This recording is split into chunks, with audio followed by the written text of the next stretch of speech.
ભારત વૈશ્વિક પ્લાસ્ટિક વેપારના નિર્ણાયક છલાંગ લગાવવા માટે તૈયાર છે. Make in India, make for the વર્લ્ડના વિઝન હેઠળ all India plastic manufacturers association AIPMA આગામી 3 વર્ષમાં પ્લાસ્ટિક ફિનિશ્ડ પ્રોડક્ટ્સની નિકાસ 4 ગણી વધારવા માટે મહત્વાકાંક્ષા વ્યૂહરચના જાહેર કરી છે. AIPMAના ગવર્નિંગ કાઉન્સિલના અધ્યક્ષ શ્રી અરવિંદ મહેતા દ્વારા નવી દિલ્હીમાં આયોજિત એક પ્રેસ કોન્ફરન્સમાં આ જાહેરાત કરવામાં આવી હતી. આ ફક્ત વેપારનું વિતરણ નથી, તે ભારતને વૈશ્વિક પ્લાસ્ટિક હબ તરીકે સ્થાપિત કરવાનું રાષ્ટ્રીય મિશન છે. શ્રી અરવિંદ મહેતાએ ભાર મૂક્યો કે જ્યારે ફિનિશ્ડ પ્લાસ્ટિક ચીજ વસ્તુઓનો વૈશ્વિક વેપાર આશરે 1.3 ટ્રિલિયન છે. મારું નામ અરવિંદ મહેતા છે અને હું ગવર્નિંગ કાઉન્સિલનો ચેરમેન છું અને જે આ એક્સપોર્ટ સેલ છે એ બી એનો બી ચેરમેન છું. કારણ કે શું છે કે આખું સ્ટડીને બધું માર્ગદર્શન હેઠળ કરવામાં આવેલું છે. હવે જે અત્યારના એક્સપોર્ટ આપણો જે છે એ 12.5 બિલિયન જ છે, જે અત્યારના વર્લ્ડમાં જે થાય છે. અહીંની જે કેપેસિટી છે એ આનાથી અનેક ગણી છે આપણી પાસે લોકલ, પણ અહીંયા લોકલના સંતોષ માર્કેટના હિસાબે આપણે એક્સપોર્ટ ઉપર ધ્યાન પ્રમાણમાં ઓછું જાય છે. જે રીતે માણસો એક્સપોર્ટ કરે છે, હું નથી, કોઈ નથી કરતું, ઘણા કરે છે, પણ એમાં આપણે ફોકસ નથી આપેલું. અને અમારો ધ્યેય એ જ છે કે આમાં ફોકસ વધે અને અત્યારના જેટલો આપણો શેર છે અત્યારે 12.5 બિલિયનનો, એ અમે 50 બિલિયન કરવા માંગીએ છીએ. આ જાતનું તમને કહી શકાય. ને એના ફાયદા રૂપે કે તમારે જે છે 50 લાખ માણસો આજે અમે જોબ આપીએ છીએ ઇન્ડસ્ટ્રીમાં, ડાયરેક્ટલી ઇનડાયરેક્ટલી ભારતભરમાં. તો એની જગ્યાએ આપણે 60, 70, 80 લાખ માણસો પણ થઈ શકે આમાં જોબમાં. આ ઇન્ડસ્ટ્રીમાં એટલી ક્ષમતા છે.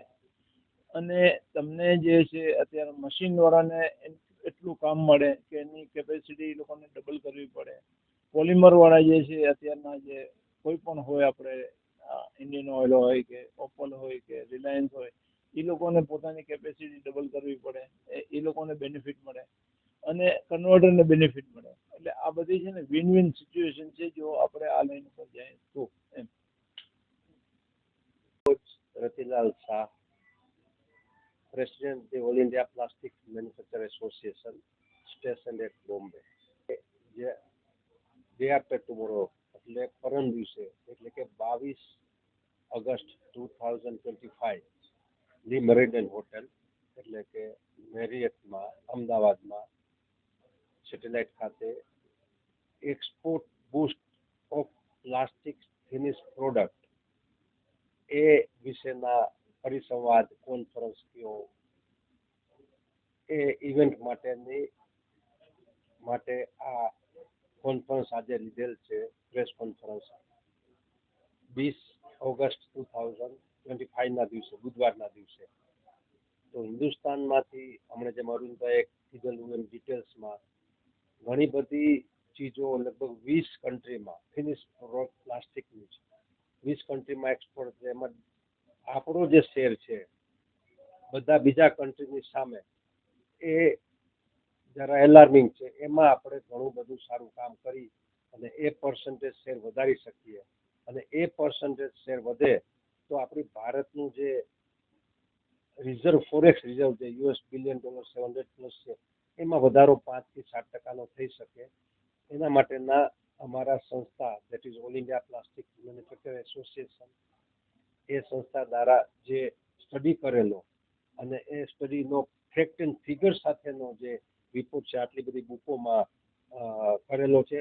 ફ્યુચરમાં તે પેનડ્રાઈવમાં બી કરશું અને એ જાગૃતતા લાવી તમારા બધા પત્રકારો થકી, મીડિયા થકી, ટીવી ચેનલ થકી જેટલું એનો વ્યાપ વધે, એટલે અવેરનેસ આવે છે જ, પણ વધારે અવેરનેસ આવે અને આમાંથી થોડું સમજી ડેટા સાથે સાયન્ટિફિક વે અને જો એક્સપોર્ટ વધે તો it is very good for India. Because જે નરેન્દ્ર મોદી સાહેબનું વિઝન છે make in India for India and rest of the world, એમાં આપણે 2 કદમ આગળ ચાલી શકીએ.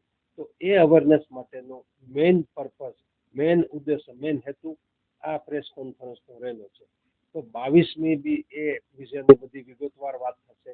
ઘણા બધા પ્લાસ્ટિકવાળા બી મળશે. તે દિવસે બી આપ આવી શકીને કોઈ બી જે ઇન્ડસ્ટ્રીવાળા જુદી જુદી ક્ષેત્રમાંથી એનો બી આપ એમની પાસેથી થોડી માહિતી લઈ શકો અને સારી રીતે પ્રસાર અને પ્રચારણ કરી શકો.